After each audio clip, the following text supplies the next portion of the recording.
Hey guys, my name's Alyssa. I have 80 pounds to lose, and I used to be relatively in shape and came down with a life-altering illness that has lasted going on 3 years, and I am getting better, but getting better involved a series of micro habits, and I want to share some of those things that I've done that have all compiled together to help me to get better.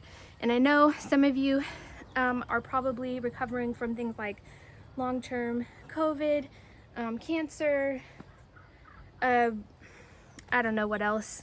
Mine is something called functional neurological disorder, and so it just gives you a variety of symptoms and really impairs your life. So a key part of getting better is creating healthy neural pathways and strengthening those, and then not using the neural pathways that should not be there.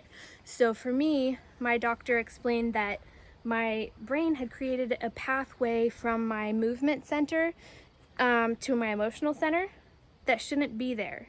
So when I would experience the stress response, like fight or flight, you know what I'm talking about, it could be more than was appropriate, it could be stronger than was appropriate, and it could happen when it shouldn't have happened, and it would cause debilitating symptoms like soto seizures.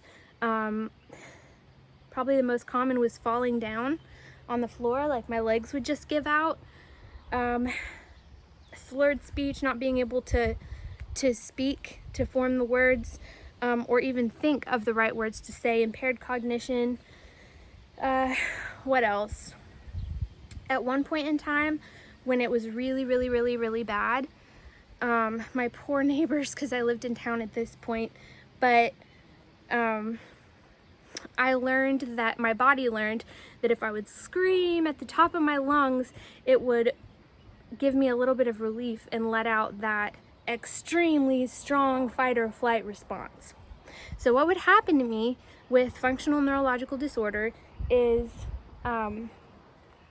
my body would go into fight or flight, and it would go into it really strong, but my body would quit working. So my legs would give out and I'd fall on the floor, and thank God I usually didn't hit my head. I usually could like catch myself or something, but my legs would give out, and then I could barely move. I'd be like scooting across the floor on using my forearms, like it was pitiful.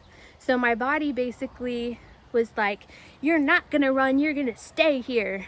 And I guess it's the faint response, but then the stress response was still coming so hard and so strong,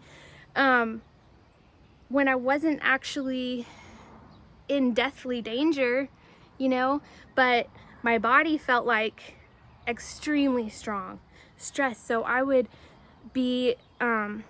scream at the top of my lungs. And then I think that kind of became a symptom where it was like an automatic, the pathway had been created, and so it just happened. So thankfully I was able to get some medical attention and to get some medicine that helped take the edge off so I could deal.